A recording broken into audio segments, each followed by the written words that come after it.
Bueno, vamos a hablar entonces ahora del síndrome coronario agudo.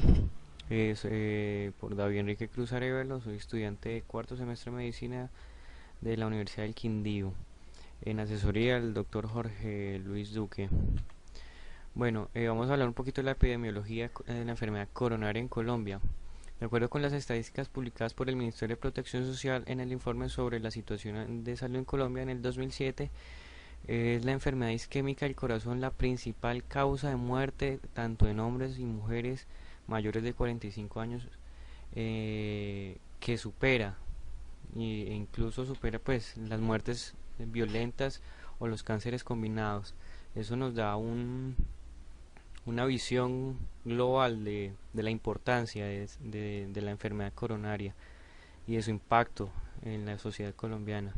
Y un dato de interés para nosotros que nos encontramos en el Quindío es que nos decían también este estudio, estos indicadores de salud del 2007 publicados por el Ministerio de la Protección Social, que los departamentos con mayores tasas de mortalidad por enfermedad coronaria fueron en su orden: Caldas, Boyacá, Quindío y Tolima.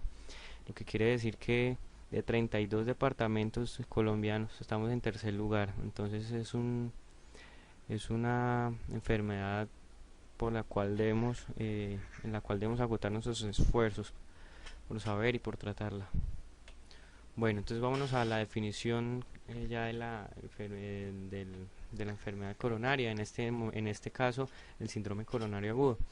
El término de síndrome coronario agudo representa el grado severo de la enfermedad coronaria y se refiere al proceso isquémico que involucra al miocardio, ya sea por una placa de colesterol que obstruye o, como vamos a ver más adelante, por un trombo que se hace por la ruptura de esta placa. Vemos acá entonces la placa de colesterol que obstruye el paso de sangre y por ende el paso de oxígeno hacia el tejido, hacia el músculo, lo que se va a ver como reflejado como un infarto, un área de hipoxia, de necrosis en la pared del miocardio, en la pared del corazón. Acá vemos un corte sagital como progresivamente se va obstruyendo la luz del vaso de la arteria coronaria. Bueno, entonces vemos que el síndrome coronario agudo cursa con estas etapas, 5 etapas principales. Una, la ruptura de la placa con trombosis aguda. 2, la obstrucción mecánica progresiva. 3, inflamación. 4, una angina inestable secundaria pues a este proceso, y la obstrucción dinámica o vasoconstricción coronaria.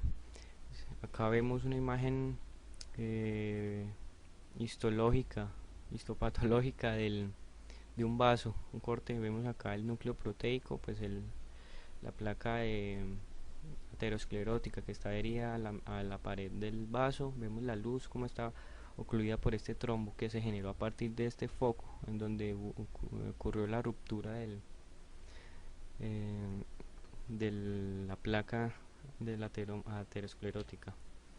Vamos acá más adelante en esta imagen nos puede dar un poquito más de claridad sobre el proceso patológico que se genera a partir de la ruptura. Vemos acá la placa como pues en sí ocluye la luz del vaso, pero como a partir de la ruptura de esa placa se genera un proceso trombótico que ocluye totalmente la luz del vaso. Vemos acá los cortes sagitales que nos llevan a entender un poquito más de cerca ese proceso. Y acá los cortes sagitales, ya clasificando lo que es clínicamente silente y lo que se puede ver en la clínica, lo que se va a manifestar clínicamente. Vemos acá normal, la estría de grasa. Vemos una placa fibrosa que va ascendiendo y va ocluyendo la luz. Acá a la derecha vemos un corte sagital y acá vemos un corte transversal del vaso. Podemos decir que es una placa aterosclerótica o aterosclerosa, como nos lo dice la imagen, una angina inestable que tal vez no presenta signos clínicos agudos, sino más crónicos y estables, como lo dice la definición acá. Y vemos que acá en el síndrome coronario agudo, cómo se puede presentar en estas tres entidades: una angina inestable, un infarto agudo de miocardio y una muerte súbita, perdón, al ser obstruida acá y al haber isquemia, hipoxia en el tejido. Bueno, algunos síntomas del síndrome coronario agudo son el dolor en el tórax con o sin irradiación a brazos, dorso, mandíbula o epigastrio. Vemos acá en la imagen el área de irradiación del dolor anginoso, por decirlo así.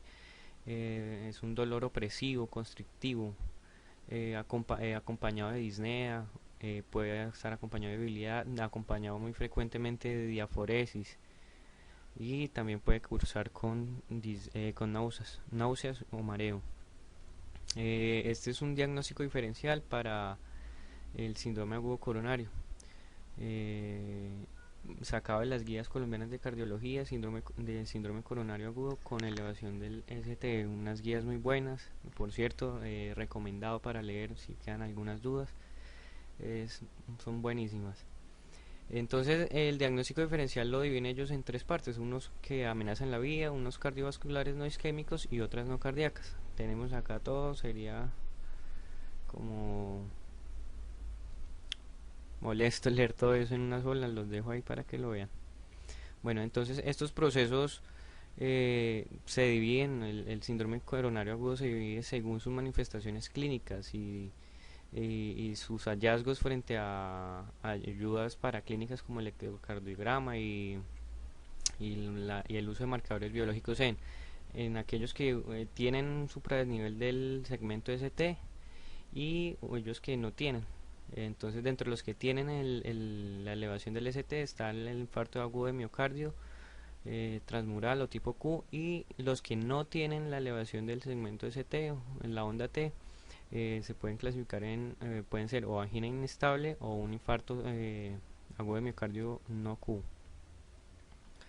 Vamos a sacar el cuadro, el mapa conceptual que nos pueda dar un poquito más de claridad. Entonces tenemos el síndrome coronario que nos puede dar una angina inestable, puede ser producido por infarto agudo de miocardio o puede irnos a muerte súbita. Nos interesa ¿qué nos interesa de este cuadro? Básicamente esto, que en la angina inestable pueden haber cambios electrocardiográficos inespecíficos y no hay elevación de marcadores séricos, que es lo que nos va a diferenciar de el infarto agudo de miocardio. Y este infarto agudo de miocardio puede ser con elevación o sin elevación del segmento ST, y como lo dije anteriormente, puede no siempre haber elevación de los marcadores séricos.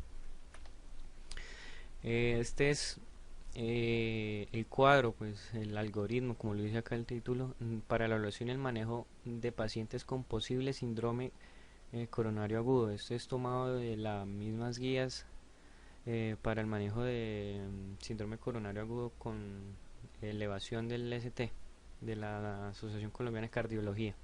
Entonces se dice que los síntomas, dice que entra el paciente con que tiene síntomas que sugieren el síndrome coronario agudo.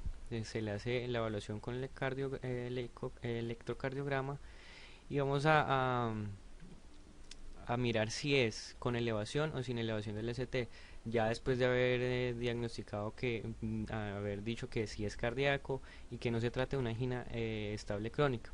Entonces vamos a decir que a veces el electrocardiograma no es diagnóstico en síndromes coronarios agudos sin elevación del ST.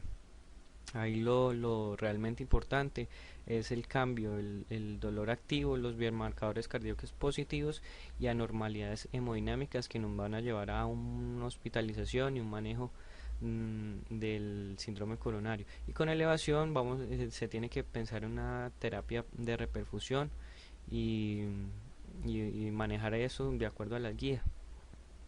De acá nos hablan de que un diagnóstico diferencial que puede ser un síndrome coronario agudo se evalúa con electrocardiograma y biomarcadores inicialmente pueden estar normales, lo que nos va a llevar a una observación. Tenemos que tener el paciente en observación durante 12 o más horas, en donde vamos a determinar si el dolor es recurrente o si recurrente. Si es recurrente, se siguen la serie de estudios con electrocardiograma y si se diagnostica, pues se encuentra variaciones en el electrocardiograma y en los biomarcadores séricos, se determina que es se determina y se maneja como un síndrome coronario agudo sin elevación del EST. Y si no, pues nos puede dar otra prueba, que es la provocación de isquemia, que puede ser negativa o positiva. Negativa se determina que no es un dolor isquémico y tiene bajo riesgo de tener un síndrome coronario agudo. Se puede hacer un seguimiento ambulatorio.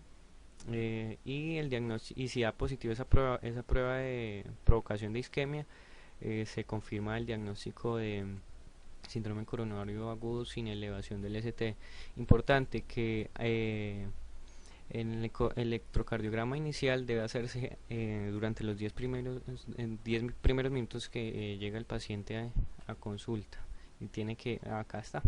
A todo paciente que consulta el servicio de urgencia con síntomas de dolor torácicos que sugieran enfermedad coronaria, debe hacerse un electrocardiograma, el cual se interpretará en un tiempo menor a 10 minutos.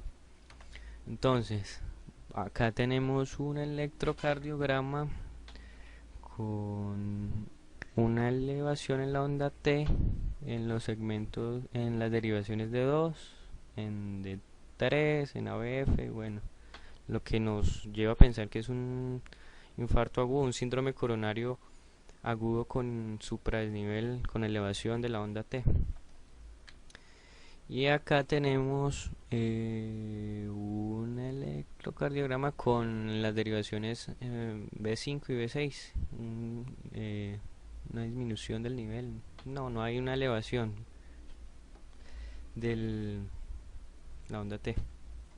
Y los biomarcadores séricos, que son los que nos diferencian la angina de la crisis anginosa, de lo que es realmente el infarto agudo de miocardio: la mioglobina, la CKMB, la troponina T y la troponina I. De especial importancia la troponina I, de daño miocárdico. De cuidado, la troponina T, si el paciente, si no es la primera crisis que tiene el paciente, ya que esta dura en sangre de 7 a 10 días, entonces tener en cuenta eso.